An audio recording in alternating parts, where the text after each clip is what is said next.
नीलगिरी पर्वत के पास ही एक समुद्र था। वहाँ भूरा अपनी पत्नी और अपने बच्चों के साथ रहता था और वो नमक चुनकर बेचने का काम किया करता था। मैं कोई ऐसा गीत गाऊं कि आरज़ू जगाऊं, अगर तुम कहो ला ला ला ला ला ला ला ला ला। भूरा हमेशा की तरह समुद्र के तट पर नमक बिनने चला गया।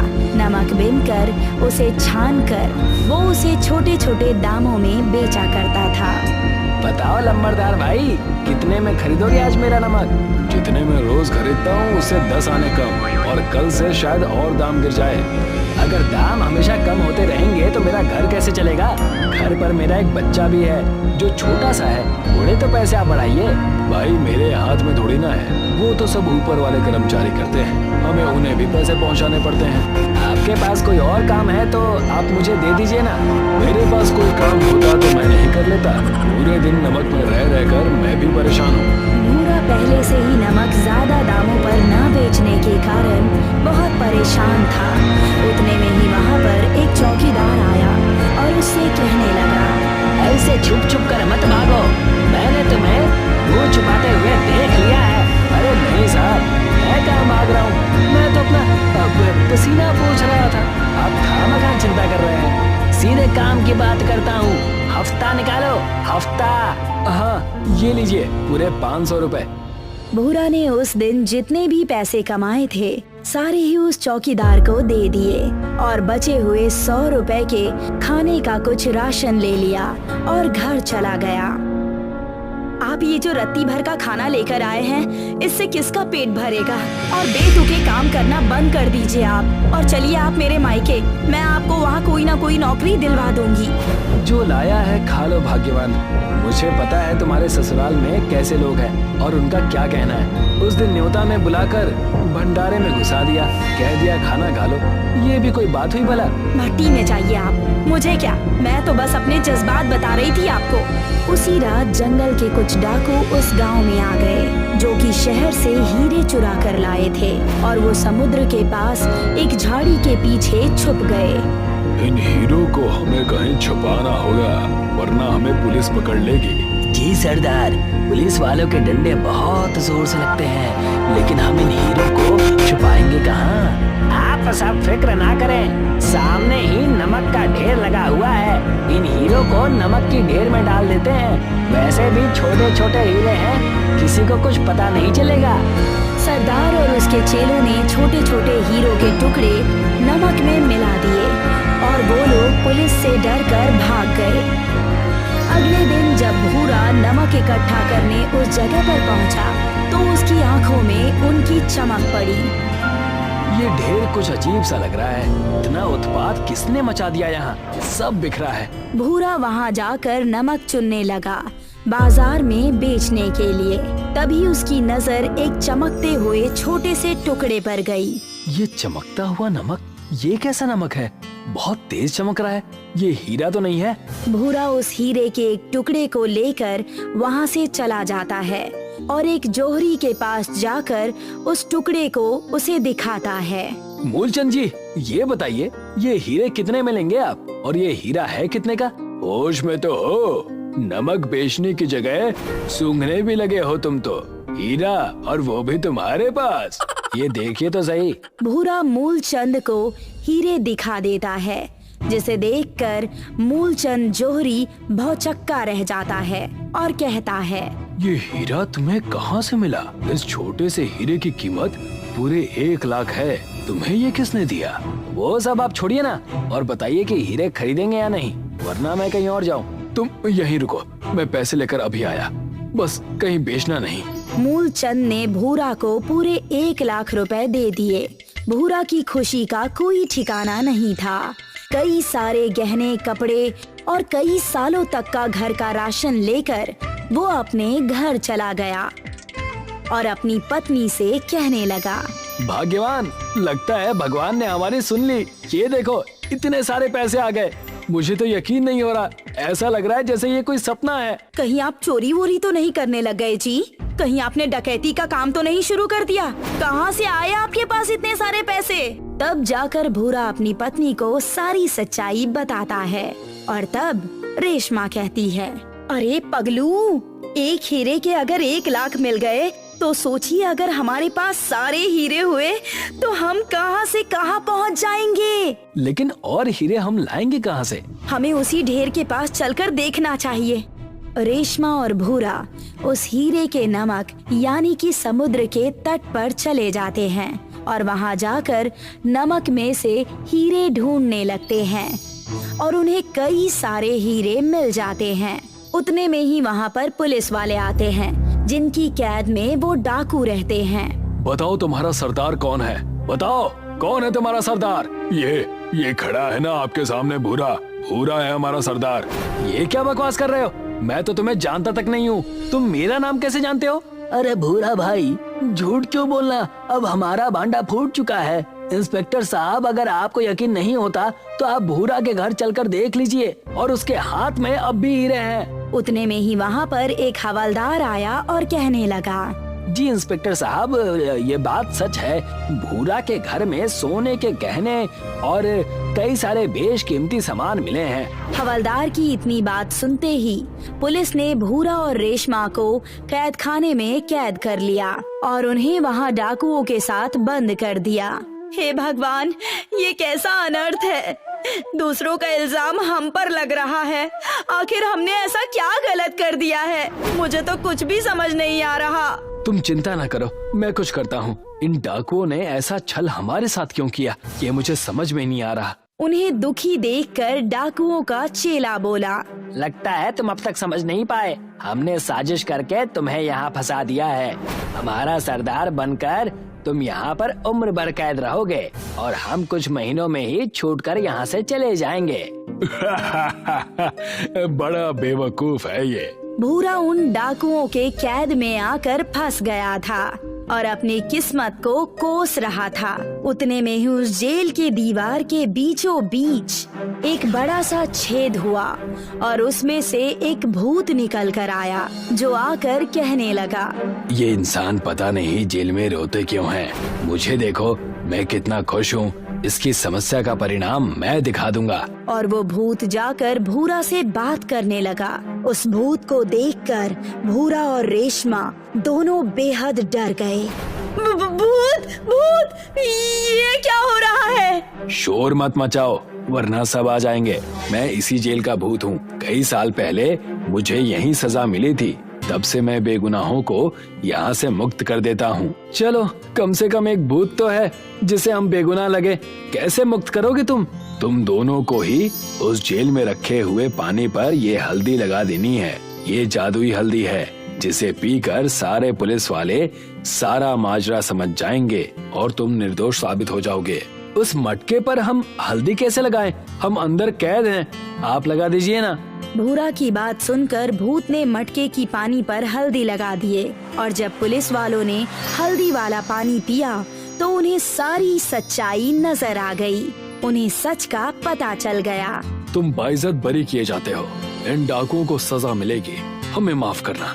रेशमा और भूरा दोनों ही अपने घर चले गए और दोनों मायूस हो गए।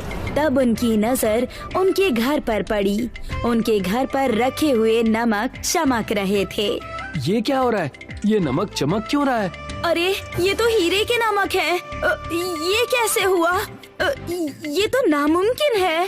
ये सब जरूर उस जेल वाले भूत की शक्ति का कमाल है। उसने हमारी जिंदगी बदल दी। और क्या था, भूरे के घर में रखे हुए नमक हीरे के बन गए थे। भूरा उसे बेचकर बहुत बड़ा धनवान आदमी बन गया। हीरे के नमक बेचने से उसका कारोबार धमाकेदार चलने लगा और उन पैसों से भूरा लोगों की मदद करने लगा और अपना जीवन सुखी सुखी बिताने लगा। मुथु एक गरीब था जो साइकिल पर घूम घूम कर कॉफी बेचा करता था। मुथु का ये व्यापार नया था। Coffee coffee coffee coffee coffee coffee coffee, गर्मा गर्म कॉफी कॉफी, एक कॉफी देना।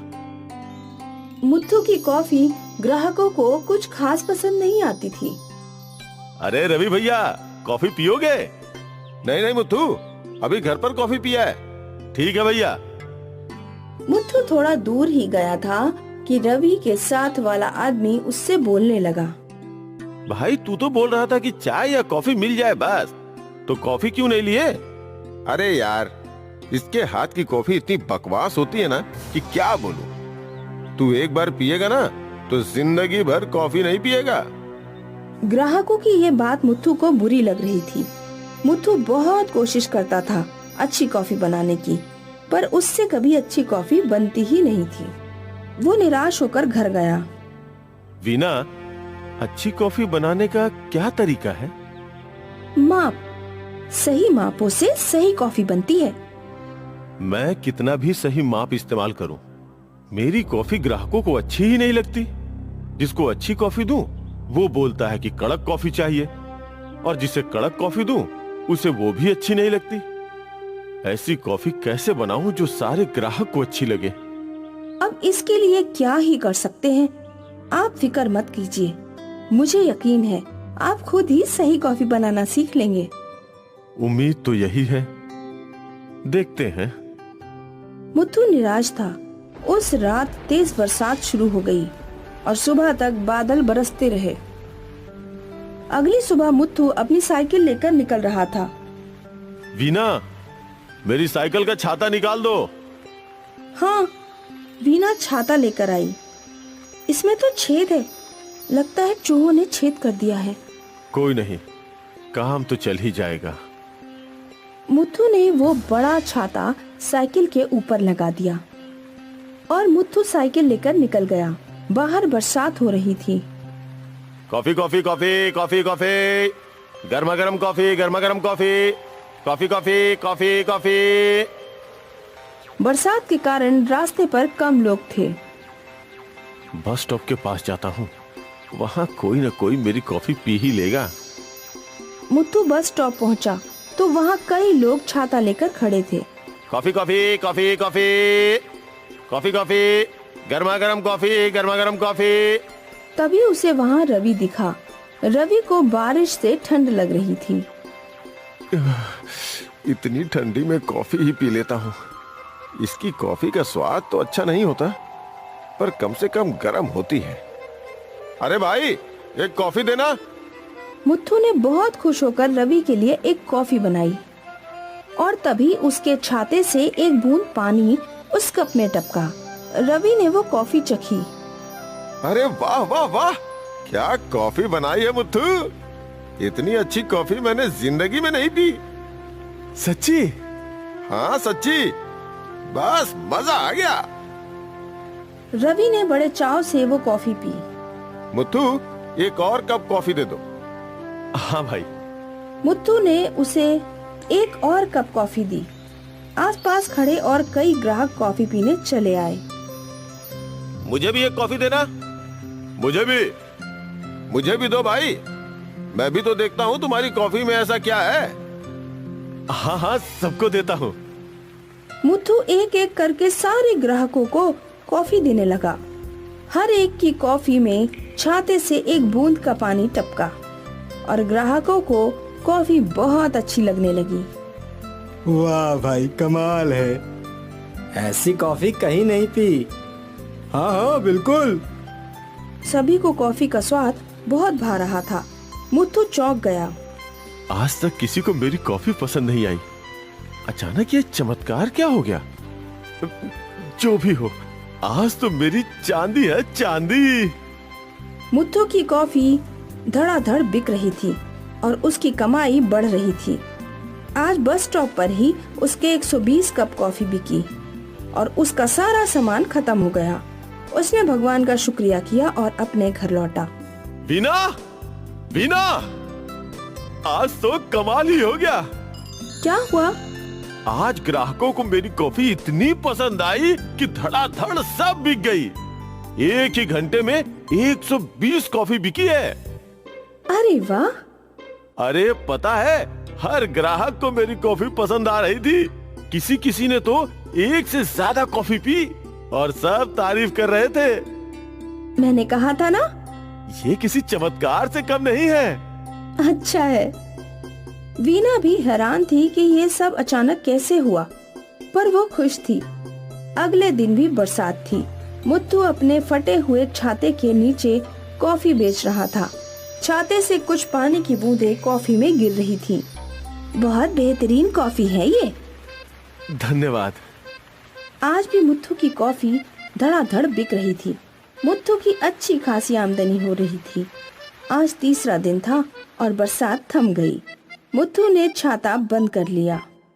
कॉफी कॉफी कॉफी कॉफी, गर्मा गर्म कॉफी, गर्मा गर्म कॉफी, एक कॉफी देना। आज जब इस ग्राहक ने कॉफी चखी तो उसने कॉफी थूक दी। छी छी छी छी छी, कितनी बेकार कॉफी बनी है। तुम इतनी अच्छी कॉफी बनाते थे, अचानक ये क्या कर दिया भाई? ये बात सुनकर मुत्तू हैरान हो गया। उसे समझ नहीं आ रहा था कि क्या हो रहा है। दूसरे ग्राहकों को भी कॉफी बिल्कुल पसंद नहीं थी। फिर अचानक बरसात शुरू हुई और मुत्तू ने छाता खोल लिया। कुछ देर बाद उसके पास एक ग्राहक आई। एक कॉफी देना। मुत्तू ने उसे कॉफी दी। वाह मुत्तू भैया, बहुत ही अच्छी कॉफी है। मुत्तू चौंक गया। अब तक तो लोगों को कॉफी अच्छी नहीं लग रही थी, अब ऐसा क्या बदल गया? खैर, उसके बाद भी जो ग्राहक आए सबको कॉफी अच्छी लगी और एक बार फिर धड़ाधड़ कॉफी बिकने लगी। मुत्तू घर पहुंचा और उसने ये अजीब घटना अपनी पत्नी को बताई। ऐसा कैसे हो सकता है? आपने कुछ तो अलग किया होगा ना? बस एक ही बात अलग थी, बरसात। पहले जब मैंने कॉफी बनाई तब बरसात नहीं थी, पर फिर जब मैंने कॉफी बनाई तो बरसात थी। ऐसा? चलिए आजमाते हैं। आप घर के अंदर कॉफी बनाइए। मुत्तू ने वीना के लिए कॉफी बनाई और उसे दे दी। वीना ने वो कॉफी चखी और थूक दी। छी छी छी, ये कितनी बुरी कॉफी है। आपके ग्राहकों को ऐसी कॉफी कैसे पसंद आती है? पता नहीं। अब एक काम कीजिए, बरसात में कॉफी बनाइए। मुत्तू ने बरसात में छाते के नीचे कॉफी बनाई और ये कॉफी वीना को अच्छी लगी। ये कमाल है, लगता है इस छाते में ही कुछ है। इस छाते के नीचे कॉफी कमाल बनती है। ये चमत्कारी छाता है। मुत्तू और वीना समझ गए कि ये कमाल छाते का ही है। उस दिन से मुत्तू रोज चमत्कारी छाते के नीचे ही कॉफी बनाया करता था और उसकी दिन दुगनी रात चौगनी तरक्की हो रही थी। काशीपुर नाम के गांव में दो पड़ोसी रहते थे, रामलाल और श्यामलाल। दोनों में 36 का आंकड़ा था। दिन भर बस झगड़ते रहते क्योंकि दोनों बेरोजगार भी थे। एक दिन श्यामलाल घर में बैठा था। उसकी पत्नी बाहर से भागती भागती आई और कहने लगी, अरे अपना पड़ोसी रामलाल तालाब के पानी से पैसे बना रहा है और तुम हो कि घर में निकम्मे बैठे हो। पत्नी की बात सुनकर श्यामलाल चौंक गया। तालाब के पानी से पैसे? ऐसे कैसे? तुम खुद जाओ और देख आओ। श्यामलाल भागते भागते तालाब पहुंचा और देखकर हैरान रह गया। रामलाल ने एक नाव खरीदी थी। वो लोगों को नाव में बिठाकर तालाब की सवारी करा रहा था और ढेर सारे पैसे कमा रहा था। श्यामलाल रामलाल से मिला तो रामलाल कहने लगा, मूर्ख था मैं, जो दिन भर बेकार बैठा तुमसे झगड़ा करता फिरता। अब मैं इस गांव से पैसे कमाऊंगा, बड़ा आदमी बन जाऊंगा और जहाज खरीद लूंगा। रामलाल नाव में बैठकर लोगों को तालाब घुमाने ले गया और श्यामलाल फटी आंखों से देखता रह गया। रामलाल से उसे जलन होने लगी। मैं भी देखता हूँ तू कैसे बड़ा आदमी बनता है। श्यामलाल एक बाबा की कुटिया में गया और वहाँ से जादुई भस्म ले आया। रात के अंधेरे में उसने वो भस्म तालाब के पानी में घोल दिया।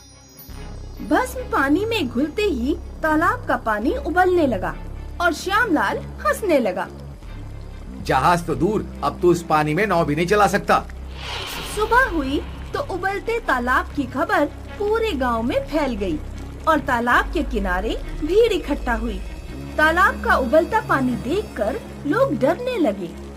रामलाल अपनी नाव के पास खड़ा होकर चिल्लाने लगा, चलो चलो, किसे करनी है उबलते तालाब की सवारी? पागल है क्या? नाव में बैठकर उबलते तालाब में जाएंगे तो पकौड़ी की तरह तल जाएंगे। हमें नहीं करनी कोई सवारी। सारे लोग चले गए और रामलाल परेशान हो गया। लगता है नाव बेचनी पड़ेगी, मैं तो बर्बाद हो गया। कुछ दिन बीत गए। श्यामलाल घर में निकम्मा बैठा था कि उसकी पत्नी आई और बोली, क्या निकम्मे बैठे हो, कुछ तो करो। रामलाल का इतना बड़ा नुकसान करा दिया, और क्या करूं? रामलाल के नुकसान में तुम्हारा क्या फायदा? फायदा सोचो, इतना बड़ा गांव है, एक भी चाय की दुकान नहीं। उबलते तालाब में चाय पत्ती डालो और चाय बेचो। श्यामलाल तुरंत सेठ के पास गया और बोला, सेठ, मुझे 1 ट्रक शक्कर, 1 ट्रक चाय पत्ती, 1 ट्रक इलायची और 1 टैंकर दूध चाहिए। इतनी मोटी मात्रा में माल, क्या गोलमाल है? बस आप भिजवा दो, पैसे 1 साल बाद दे दूंगा। दूसरे दिन 1 ट्रक शक्कर, 1 ट्रक चाय पत्ती, 1 ट्रक इलायची और 1 टैंकर दूध उबलते तालाब के किनारे पहुंच गया। तो श्यामलाल ने तीनों ट्रक तालाब में खाली करवा दिए और तालाब में चाय उबलने लगी। इलायची की सुगंध सारे गांव में फैल गई और लोग तालाब के पास इकट्ठा होकर अजूबा देखने लगे। चाय ले लो, चाय, चाय ले लो, चाय, इलायची वाली चाय। लोगों ने चाय का तालाब कभी नहीं देखा था, इसीलिए चाय पीने और तालाब देखने लोगों की भीड़ इकट्ठी होने लगी। श्यामलाल का तगड़ा बिजनेस हो गया। इधर रामलाल ने गांव में पाइप और नल की फिटिंग की दुकान खोली थी, वो उसी में बिजी था। एक रात नल फिटिंग करने रामलाल दूसरे गांव जा रहा था, तभी रास्ते में उसे कुटिया वाला बाबा मिला और कहने लगा, वो श्यामलाल तुम्हारा पड़ोसी है ना? भस्म ले गया था तालाब में डालने और पैसे नहीं दिए। सुना है चाय का तालाब बेच रहा है, उसे पैसे लौटाने को बोल देना। बाबा चला गया और रामलाल समझ गया कि नाव के धंधे में टांग अड़ाने वाला श्यामलाल ही है। मेरा धंधा चौपट किया, अब मैं भी देखता हूँ चाय का तालाब कितने दिन चलता है। दूसरे दिन रामलाल तालाब के पास गया। श्यामलाल तालाब से चाय निकालकर लोगों को पिला रहा था और मोटी कमाई कर रहा था। अरे तुम इसे पैसे क्यों देते हो? ये तालाब इसका थोड़ी है, फोकट में चाय पिया करो। क्या बक रहा है? मैं तुमसे नहीं, लोगों से बात कर रहा हूँ। रामलाल, बात तो ठीक है, पर हमें चाय निकाल कर देगा कौन? देखो तो चाय कैसे उबल रही है। श्यामलाल हमें चाय निकाल कर देता है, इसीलिए हम पैसे देते हैं। मैं दूंगा तुम्हें चाय निकाल कर। वो कैसे? मैंने पाइप और नल का बिजनेस शुरू किया है। चाय के तालाब में पाइपलाइन करके सीधे तुम्हारे घर नल लगवा दूंगा, फिर घर में बैठकर जितनी चाहे उतनी चाय पीना। लोग रामलाल की बात मानकर चले गए और श्यामलाल परेशान हो गया। शक्कर मेरी, चाय पत्ती मेरी, इलायची मेरी, दूध मेरा, और तुम्हारा क्या? जैसे को तैसा। तुमने मेरा पैर खींचा, अब मैं तुम्हारा पैर खींचूंगा। इस प्रकार श्यामलाल बर्बाद हो गया और रामलाल को नया कॉन्ट्रैक्ट मिल गया। उसने पाइपलाइन से लोगों के घर घर चाय पहुंचाई और कर्जदार बना श्यामलाल गांव छोड़कर भाग गया। महाराष्ट्र में बसंतपुर नाम का एक छोटा सा गांव था। गांव में ज्यादातर समय सूखा पड़ा रहता था, इसीलिए पानी आसानी से उपलब्ध नहीं था। गांव के घरों में सरकारी टंकियां लगी हुई थी, जिनमें सुबह शाम निश्चित समय के लिए ही पानी आता था।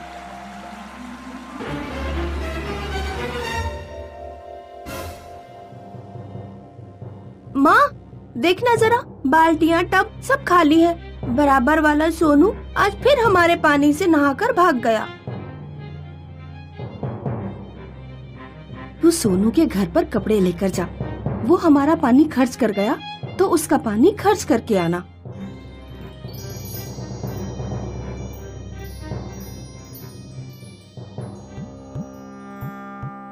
पड़ोसी के घर कपड़े धोना चाहिए, धोना आए या ना आए, लेकिन धोना चाहिए।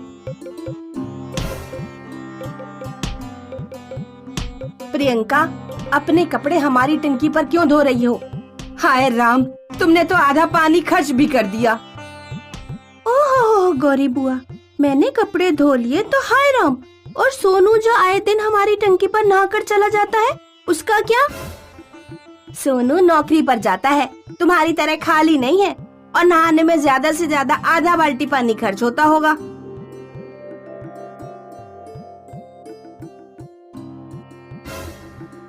आधी बाल्टी पानी खर्च होता तो कोई परेशानी नहीं थी। तुम्हारा लड़का सारी बाल्टियां और टब खाली कर देता है। लो, बेटी के पीछे अब माँ भी लड़ने आ गई। प्रियंका और सोनू के परिवार एक दूसरे के पड़ोस में रहते थे। पानी के पीछे अक्सर उनके बीच लड़ाई होती रहती थी।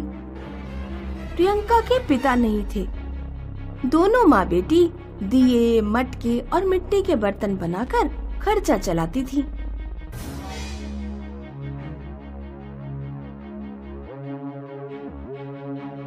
सुनिए जी, किसी तरह से ये माँ बेटी की इस गांव से छुट्टी करा दीजिए, फिर बराबर वाला घर भी हमारा हो जाएगा और हम बड़ी जगह में रह पाएंगे। तो सोनू की प्रियंका से शादी करवा देते हैं। तुम्हारा दिमाग खराब है क्या? कहाँ हमारा सोनू इतना पढ़ा लिखा और कहाँ वो प्रियंका 5वीं पास। वो हमारे सोनू के लायक नहीं है। और वैसे भी मैं तो अपने सोनू की शादी किसी अमीर घर में करूँगी। हमें बस उनका घर चाहिए। कुछ ऐसी चाल चलिए कि ये माँ बेटी गांव छोड़कर ही चले जाएं। ये तो बहुत आसान है, मेरी बात ध्यान से सुनो। एक दिन गौरी प्रियंका के घर गई। प्रियंका, तुम्हारी माँ कहाँ है? माँ माल पहुँचाने बाजार गई है। ये लो खीस, मेरे मायके से आया है, बहुत ज्यादा आ गया है, इसीलिए मैंने सोचा थोड़ा तुम्हारे घर दे दूं। ये बात ठीक है कि हम लोग लड़ते झगड़ते रहते हैं, लेकिन आखिर हो तो तुम हमारी पड़ोसी ही ना। अगले दिन सुबह सुबह प्रियंका और उसकी माँ की आंख अपने घर के बाहर हो रहे शोर से खुलती है। प्रियंका, हमारे घर के आगे इतना शोर क्यों हो रहा है? दोनों बाहर जाते हैं तो देखते हैं कि सोनू की माँ गांव वालों से चिल्ला चिल्ला कर कह रही है, गांव वालों, अब हमारे गांव में चोरियां भी होने लगी। मैं अभी कुछ दिन पहले ही सोने के कंगन बनवा कर लाई थी और वो इस प्रियंका और उसकी माँ ने चुरा लिए। किन कंगनों की बात कर रही हो? हमने तुम्हारी कोई कंगन नहीं चुराए। तो ठीक है, हमें अपने घर की तलाशी ले लेने दो। हाँ हाँ, पूरे घर की तलाशी शौक से लो, हमें कोई डर नहीं है। गांव वाले प्रियंका के घर की तलाशी लेते हैं। गौरी बिस्तर के नीचे से कंगन निकाल लेती है। ये देखो गांव वालों, ये रहे कंगन। अब तो कुछ भी कहना बाकी नहीं रह गया। हम चोरों को गांव में नहीं रख सकते। हाँ हाँ, ठीक कहा भाई, इन्हें गांव से बाहर निकालो। सारे गांव वाले मिलकर प्रियंका और उसकी माँ को गांव छोड़ने पर मजबूर कर देते हैं। माँ, अब हम कहाँ जाएंगे? तुम चिंता मत करो बेटी, जीतू मामा के यहाँ चलते हैं। प्रियंका और उसकी माँ गर्मी में पैदल चलने लगे।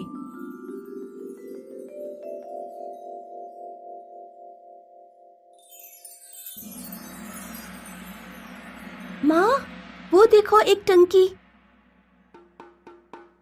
चलो उसी से पानी पीते हैं। प्रियंका ने जब टंकी खोली तो उसकी आंखें फटी की फटी रह गईं। टंकी से तरल सोना निकल रहा था। हाय राम, गांव वाले तो इस टंकी को खराब समझते थे, लेकिन इसमें से तो सोना निकल रहा है। माँ, अब हमें कहीं जाने की जरूरत नहीं, हम यहीं पर अपना घर बना लेंगे। टंकी से निकले सोने की सहायता से प्रियंका और उसकी माँ एक बड़ा घर बना लेते हैं और पूरी शान और शौकत से रहने लगते हैं। प्रियंका की अमीरी की बात पूरे बसंतपुर में फैल गई। सुनिए जी, हम प्रियंका की माँ से जाकर माफी मांग लेते हैं। हम अपने सोनू की शादी प्रियंका से कर देते हैं, फिर उनकी जादुई टंकी, बड़ा मकान सब हमारे हो जाएंगे।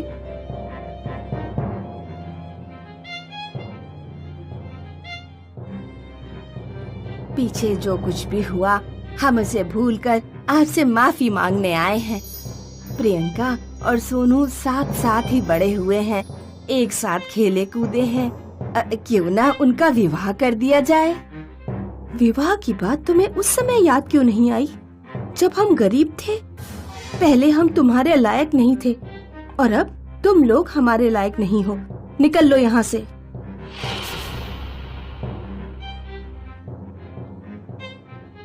अमीरी का इतना घमंड, सोना देने वाली टंकी पर इसका घमंड टिका हुआ है।